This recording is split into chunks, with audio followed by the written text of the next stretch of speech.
সুপ্রভাত বন্ধুরা, রাজ্যের রূপকথা নতুন ভিডিওতে তোমাদেরকে স্বাগত। আজকে আমি তোমাদের সাথে শেয়ার করব বাড়িতে সহজ পদ্ধতিতে কিভাবে মোমো তৈরি করবে।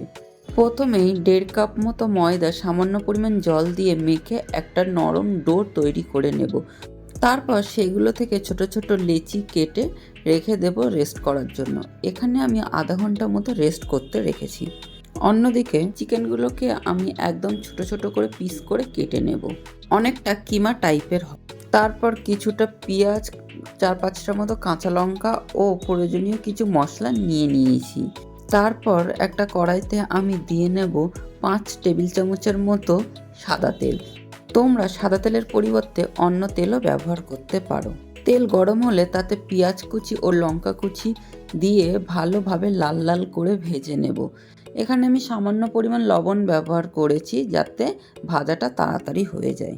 পেঁয়াজ লাল করে ভেজে নিয়ে তাতে দিয়ে দেব 1 টেবিল চামচের মতো আদা রসুন বাটা। তারপর সেটাকেও কিছু সময় ভেজে নেব ভালোভাবে। এরপর আমি চিকেনের কিমাগুলো দিয়ে কিছু সময় ভেজে নেব, 2-3 মিনিটের মতো। তারপর একে একে আমি গুঁড়ো মশলাগুলো দিয়ে নেব। গুঁড়ো মশলা কী কী ব্যবহার করেছি সেটা ডেসক্রিপশন বক্সে লেখা আছে। মশলাগুলো দেওয়া হয়ে গেলে আরও কিছুক্ষণ 2-3 মিনিটের মধ্যে ভালোভাবে কষিয়ে নেব। যদি মশলাটার নিচে পোড়া লেগে যাওয়ার মতো মনে হয় তাহলে প্রয়োজনে সামান্য পরিমাণ জল ব্যবহার করা যেতে পারে। এখানে আমি কিছু পরিমাণ জল দিয়ে একটা ঢাকনা চাপা দিয়ে মাংসটাকে সিদ্ধ করার জন্য রেখে দিলাম 5 থেকে 7 মিনিটের মতো। মাংসটা সিদ্ধ হয়ে গেলে দিয়ে দেব 300 গ্রামের মতো বাঁধাকপি কুচানো। এখানে অন্য সবজি ব্যবহার করা যেতে পারে। তারপর বাঁধাকপিটাকে সেদ্ধ করার জন্য 1/2 কাপ মতো জল দিয়ে রেখে দেব। বাঁধাকপিটা সিদ্ধ হয়ে মাখা অবস্থা হয়ে গেলে সেটাকে একটা পাত্রে তুলে নেব। আমাদের মোমোর ফিলিংটা তৈরি হয়ে গিয়েছে। এরপর আমি বানাবো মোমোর জন্য ঝাল চাটনি। তার জন্য মিক্সার গ্রাইন্ডারে 3-4টে শুকনো লঙ্কা, 4-5টা রসুনের কোয়া এবং কিছুটা টমেটো কেচাপ দিয়ে ভালোভাবে ব্লেন্ডারে ব্লেন্ড করে নেব।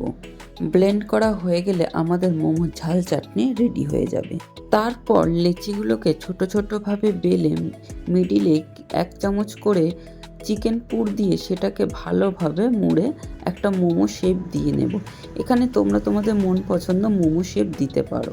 তারপর একটা পাত্রে জল গরম করে নিচে ছিদ্রযুক্ত কোনো পাত্রের উপর মোমোগুলোকে রেখে 10 মিনিটের জন্য স্টিম করে নিলেই রেডি হয়ে যাবে আমাদের স্টিম মোমো।